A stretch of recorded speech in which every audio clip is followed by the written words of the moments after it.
Hi అండి, welcome to my channel Vavaruchulu by మీ శ్రావ్స్.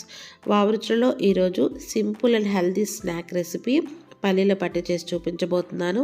చాలా సింపుల్గా తయారు చేసుకోవచ్చు. వెంటనే తయారీ విధానాన్ని చూద్దాం. దీనికోసం ముందుగా స్టవ్ ఆన్ చేసుకొని కడాయి పెట్టుకోవాలి. కడాయి వేడెక్కిన తర్వాత 1 కప్పు వరకు వేరుశనగ గుళ్ళను తీసుకుంటున్నాను. వీటిని లో టు మీడియం ఫ్లేమ్లో 5 to 6 minutes వరకు కంటిన్యూ కలుపుతూ వేయించుకోవాలి. ఇలా వేయించుకున్న ఈ వేరుశనగ గుళ్ళను ఒక ప్లేట్లోకి తీసుకొని చల్లారబెట్టుకొని దీనిలో ఉండే పొట్టు మొత్తాన్ని తీసేయాలి.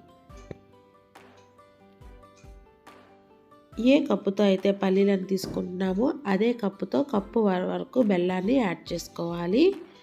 1/2 కప్పు వాటర్ని యాడ్ చేసుకోవాలి. యాడ్ చేసుకున్నాక మీడియం ఫ్లేమ్లో బెల్లాన్ని బాగా కరిగించుకోవాలి.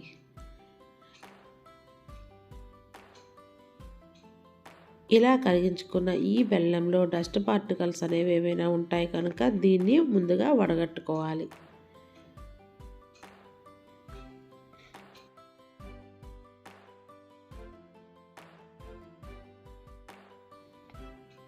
ఇప్పుడు ఈ బెల్లాన్ని పాకం వచ్చేంత వరకు కుక్ చేసుకోవాలి.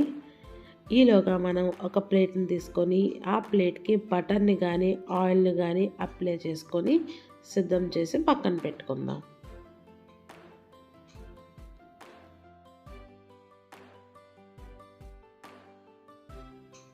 పాకం అనేది మనకి చిక్కబడింది. ఈ పాకం కన్సిస్టెన్సీ అనేది చెక్ చేసుకోవడానికి వీడియోలో చూపిన విధంగా 1 కప్పులో కొంచెం వాటర్ని యాడ్ చేసుకొని ఇలా పాకం తాలూకా డ్రాప్స్ని యాడ్ చేసుకొని చెక్ చేసుకోవాలి. ఈ పాకం అనేది గట్టిగా వచ్చి ఈ విధంగా వచ్చినట్లయితే మనకి పాకం కన్సిస్టెన్సీ అనేది కరెక్ట్గా ఉన్నట్టు.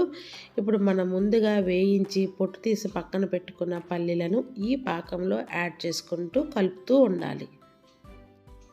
పాకంలో పల్లీలు అనేవి చక్కగా కలిసిపోయాయి. ఇప్పుడు స్టవ్ ఆఫ్ చేసుకొని మనం ముందుగా తయారు చేసి పెట్టుకున్న ప్లేట్లోకి దీన్ని ట్రాన్స్ఫర్ చేసుకోవాలి. అంతేనండి, ఎంతో రుచికరంగా ఉండే పల్లీల పట్టి అనేది తయారైపోయింది. మీరు కూడా ఈ రెసిపీని తప్పకుండా ట్రై చేయండి. మీకు ఎలా కుదిరిందో కామెంట్ సెక్షన్లో నాతో షేర్ చేసుకోండి. వావరుచులు బై మీ శ్రావ్స్ ఛానల్ని లైక్ చేయండి, షేర్ చేయండి, సబ్స్క్రైబ్ చేయండి. Thank you for watching.